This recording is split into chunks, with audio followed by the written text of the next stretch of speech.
We shall commence this module by discussing about the gold standard. While the gold standard lacked a formal treaty or arrangement, major industrial countries elected to follow a set of monetary practices that allowed the gold standard to function effectively until the beginning of World War I in 1914.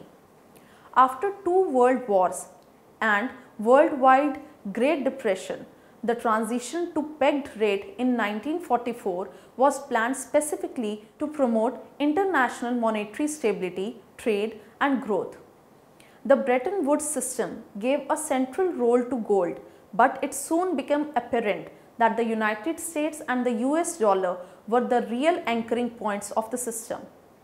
In contrast, the movement to a floating rate system was not the free choice of policymakers. The tendency for the countries to place domestic economies' priorities ahead of the external economic commitments and the increase in the international capital mobility meant that the exchange rates needed to become more flexible to equilibrate the international capital movements. But after a decade of floating, policymakers sought relief from the increased exchange rate volatility either by intervention to keep exchange rates within the target zones or by the formulation of the regional currency blocks such as European Monetary System (EMS).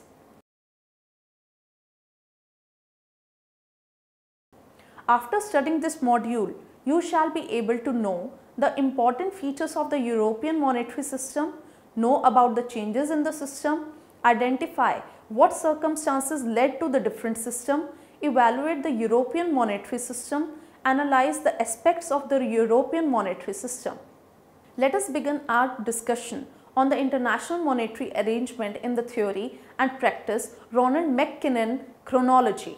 Necessary for the trading nations to develop system whereby national monies can be used to conduct international transactions such as import and export of goods and services.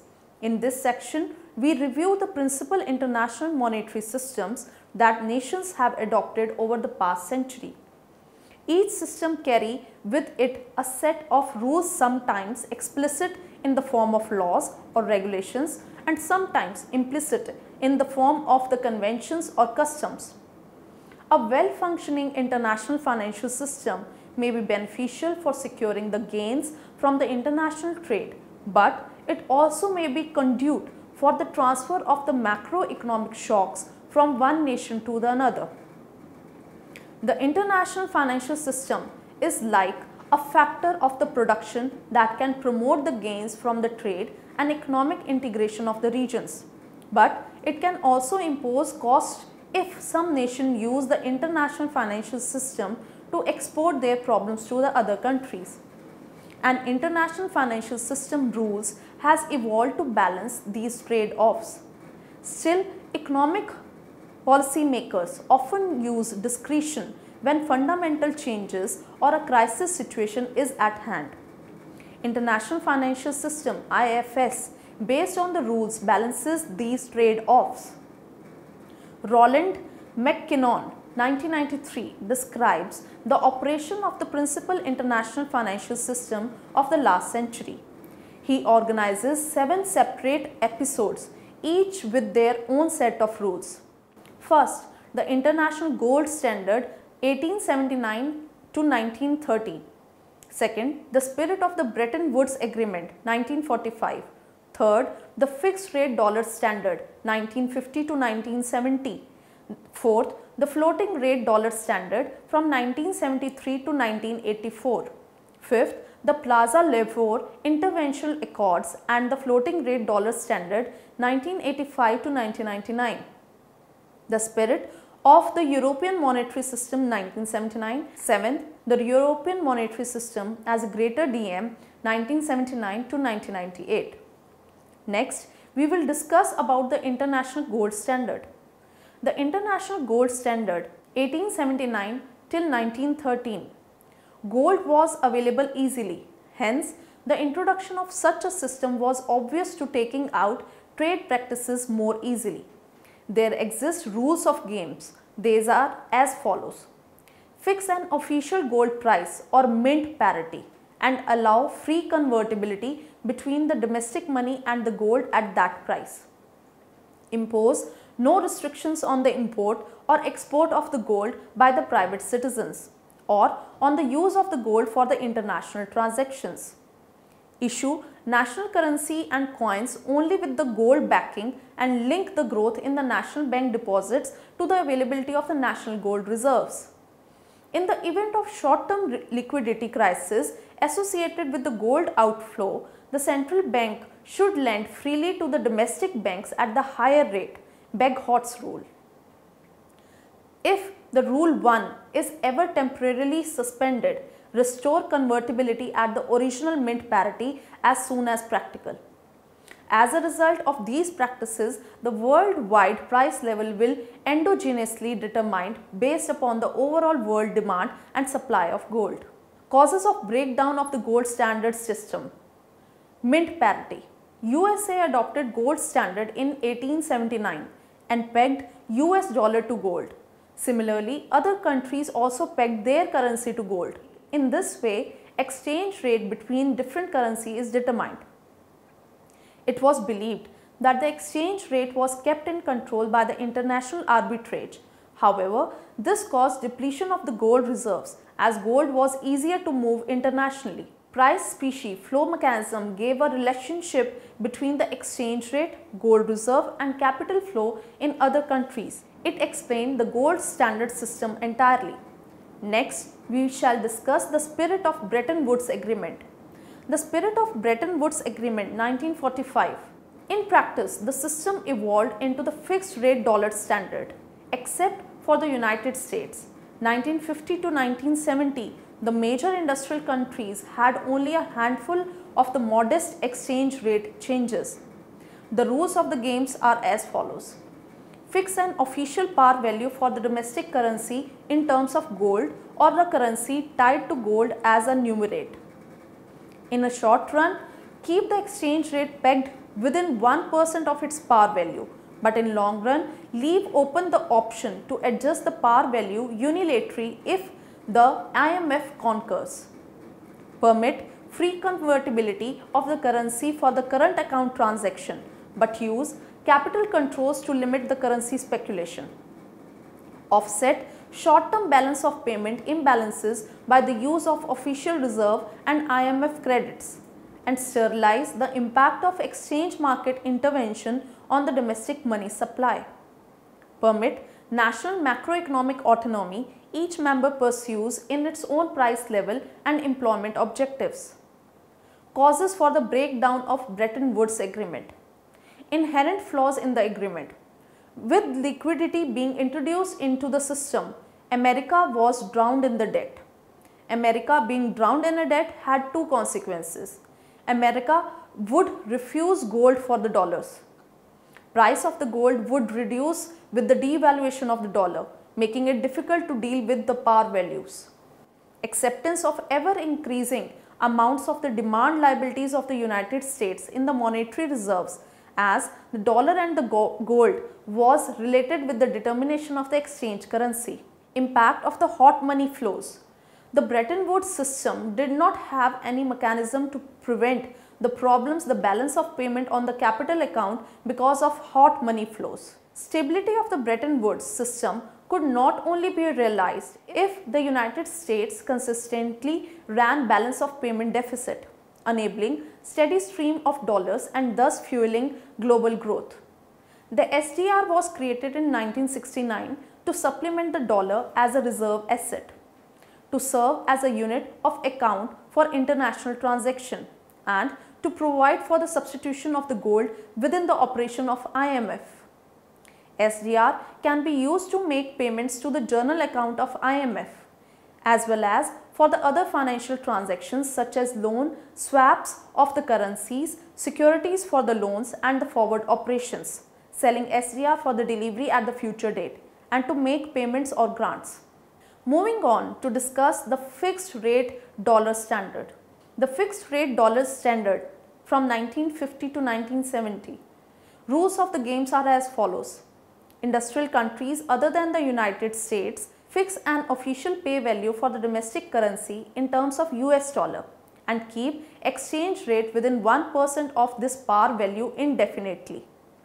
Permit free convertibility of the currency for the current account transaction. Use capital control to insulate domestic financial markets but begin liberalization. Use the US dollar as the intervention currency and keep official reserves in the US Treasury bonds. Elevate the importance of maintaining the fixed exchange rate. Make domestic monetary policy subordinate to this target as well as to the price level of the traded goods in United States. Limit current account imbalances by adjusting national fiscal policy, government expenditures minus tax revenue to offset imbalances between the private practice free trade without a balance of payment or exchange rate target. United States remain passive in the foreign exchange market practice free trade without a balance of payment or exchange rate target. Keep US capital markets open for borrowing and investing by private residents and foreign sovereigns. Maintain an international creditor position in the dollar denominated asset and limit fiscal deficit. Pursue an independent monetary policy that establishes stable price for the tradable goods. Redundancy problem arises in a world with n countries because the policy of n-1 of those countries are sufficient to determine the policy of the nth country. The nth country must remain passive. It cannot act independently. Once n-1 signatory countries had set par values in terms of US dollar, the United States had little choice but to remain passive in the foreign exchange market. This was the liberating side. The United States alone could exercise monetary independence to provide a stable price level for tradable goods. But then there was a constraining side. The United States had to provide a stable world price level and a monetary policy that met the needs of other n-1 countries. Otherwise, tensions were bound to develop if the internal macroeconomic objectives of all n countries were not met. This was clearly a tall order to sustain over 20-year period. The system worked well in 1950s. Europe and Japan found it convenient to rely on United States to supply a stable price environment and for access to the dominant US capital markets. Threatened to exercise a speculatory run on the US gold stock. By the 1960s, the accumulation of US liabilities abroad continued, leading to the famous Triffin dilemma.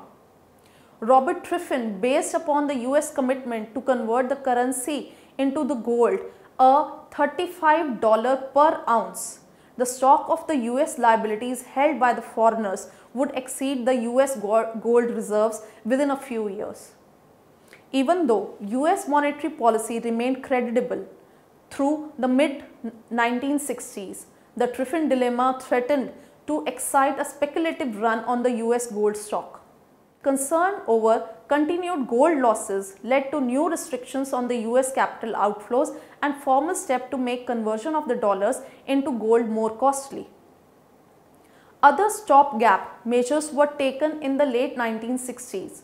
A two-tier market for the gold was introduced to let the private market price of the gold adjust upward while maintaining the $35 per ounce official price, and special drawing right was introduced as a paper gold substitute to increase the supply of non-dollar international reserves.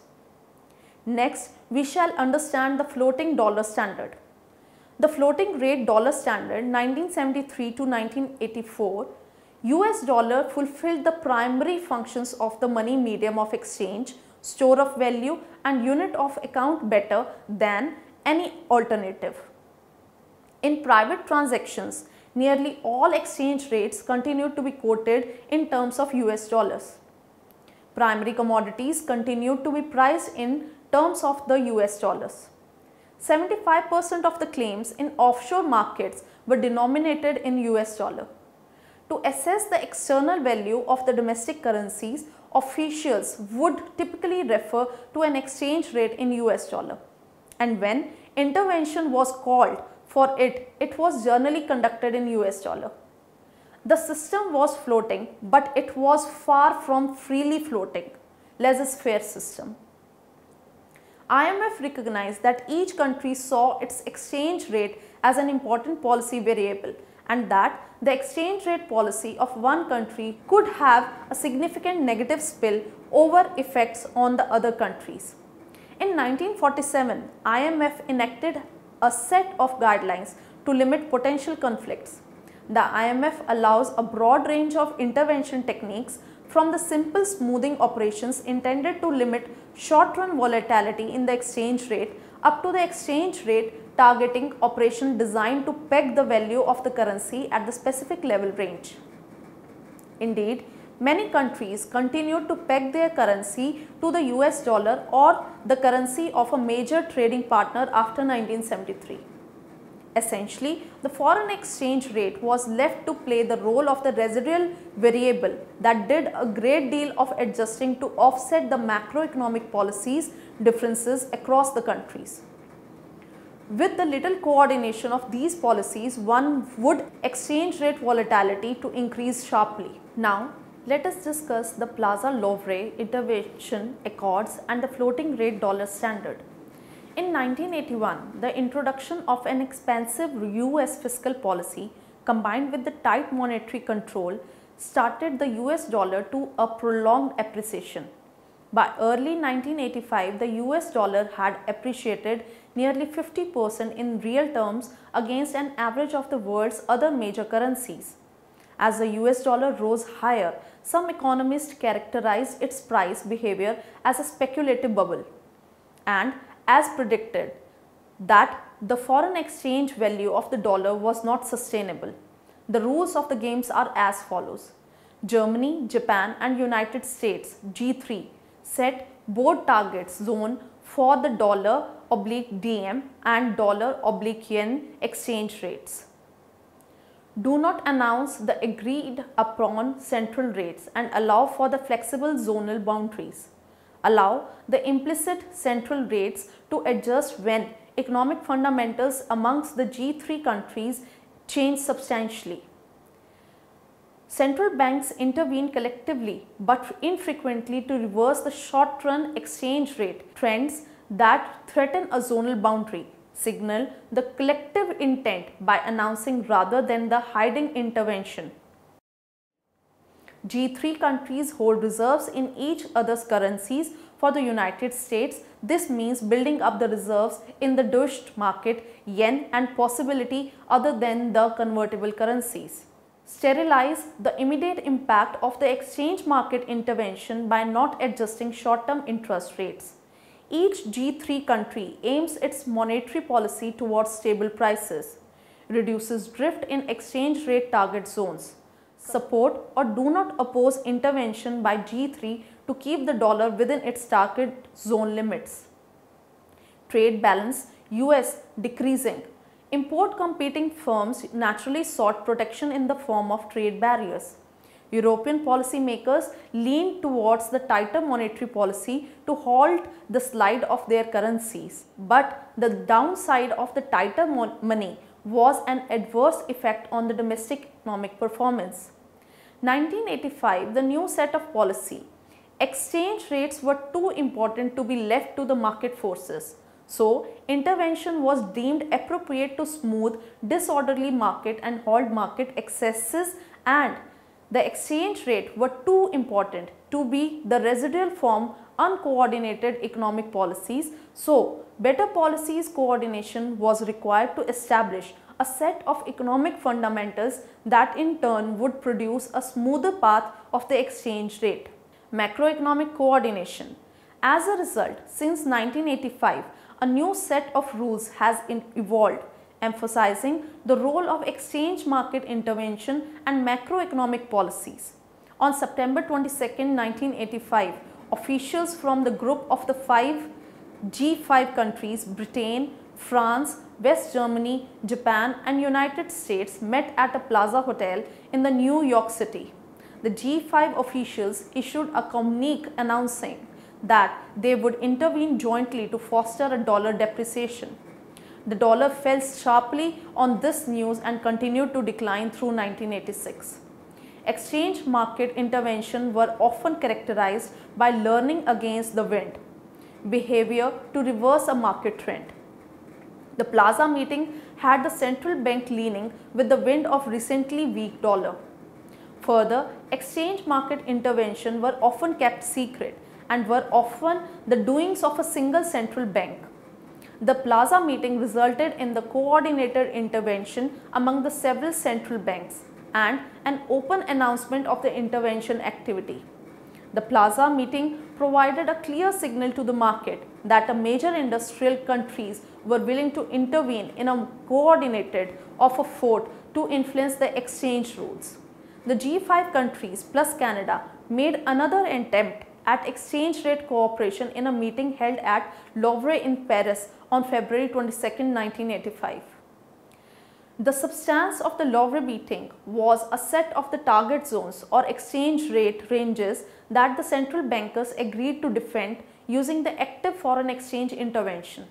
The exact target zone were never published, but the observers believed that the Louvre, according to the specified bands of plus minus 5.0% around the central value of 18,250 DM/dollar and 153.50 yen/the dollar, the exchange rates of the Friday before the Louvre meeting. Critics of the Louvre Accord argued that the target zone strategy could have no real force and the decision to keep the zonal boundaries secret was simply a device to prevent any evaluation of the policy's success. Indeed, policy makers have had to adjust the central rate of the implied target zone and the flexible about the precise location of the target zone boundary. Intervention under the Louvre Accord seemed to be more successful when accompanied by the macroeconomic policy changes and less successful when the domestic market policy is preserved through the sterilized intervention. The Louvre Accord began a process toward a greater end. It was hoped better policy coordination. Progress in this coordination process is essential to fundamentally affect the stability of the exchange rate in the longer run. Moving on to understand the spirit of the European monetary system. European national pursued their own efforts to limit exchange rate fluctuation against each other and to establish coordinated macroeconomic policies across Europe. European countries adopted the Werner Plan. Its aim was to limit exchange rate fluctuations. The European Council, the body uniting heads of the states of EU member countries, adopted the Werner Plan, a time series chart of exchange rate movements traced out a snake in a tunnel with intra-European currency changes. Being small, the snake, relative to the larger European currency changes against the US dollar, the tunnel. After the breakdown of the Bretton Woods and the Smithsonian Agreement, European countries met again in April 1972 and set the snake's band at 2.25% and the tunnel's band at 4.50%. In March 1973, the European Council voted to abolish the tunnel and let European currency float against the US dollars while preserving the snake. The 1973-1978 period witnessed many currency realignments as well as entrances to and exits from the snake agreement. The European monetary system (EMS) was built upon three building blocks: the European currency unit (ECU), the exchange rate mechanism ERM, the European Monetary Corporation (EMCF). Together, these components linked together European exchange rates and monetary policies until the chaotic events of 1992 and 93, discussed later in this chapter, put the future of the EMS in the jeopardy. The European Union overcame these episodes of turmoil and worked toward even close financial cooperation through the formation of the European Economic and Monetary Union (EMU) in 1999. Now, let us discuss the European monetary system as a greater DM. The European monetary system as a greater DM 1979-1998 rules of the games are as follows. All the member countries avoid using the credit facilities of the European Monetary Corporation Fund. Member countries except Germany intervene inside the formal bilateral parity bands to stabilize currency values vis-a-vis the Deutsche market, intervene in the DM rather than in the US dollars. Keep exchange reserves in the DM instruments as well as in the US Treasury bonds reserve in DM. Adjust national monetary growth and short-term interest rate to support exchange market interventions. Subordinate national monetary policy so that the long-term price inflation converges or to remain the same as that in Germany. Continue to liberalize capital controls. Germany remained passive in the foreign exchange market with respect to the other EMS countries. Keep German capital markets open for borrowing and investing by foreign residents and sovereigns. Sterilize the effect of the official intervention on the German monetary policy. Set German monetary policy independently to serve as an anchor for the EMS price level. In 1989, European Council Committee headed by the European Commission President Jacob Delors presented a plan to establish a single European central bank would get a monetary policy for a single European money, thereby abolishing national monies and an independent role for a national central bank. Delors' plan recommended a three-stage process to phase in EMU. Bring all 12 members EC countries into the ERM while bringing tighter convergence of the monetary policy to secure the ERM. Narrow the permissible bands of the ERM and permit a new European Central Bank to exercise more control of the national monetary policies. Replace national monies with a common currency, placing the responsibility for the European monetary policy within the European Central Bank that reflects the interest of all EC countries. We will now summarize what we have learned from this module. Our country retains their national currencies. However, these countries encouraged to take part in the new exchange rate mechanism where their currencies are permitted to fluctuate with the band 15% either sides of the central rate against the euro. European Council selected 11 countries, virtually all EU countries except those who desired to opt out of the starting group which waited to join but clearly had not met the convergent requirements. Without question, the EU countries had made the substantial progress towards meeting the Maastricht conversion requirements. However, the large initial EMI was made possible by the related interpretation of the Maastricht criteria and those of the creative accounting.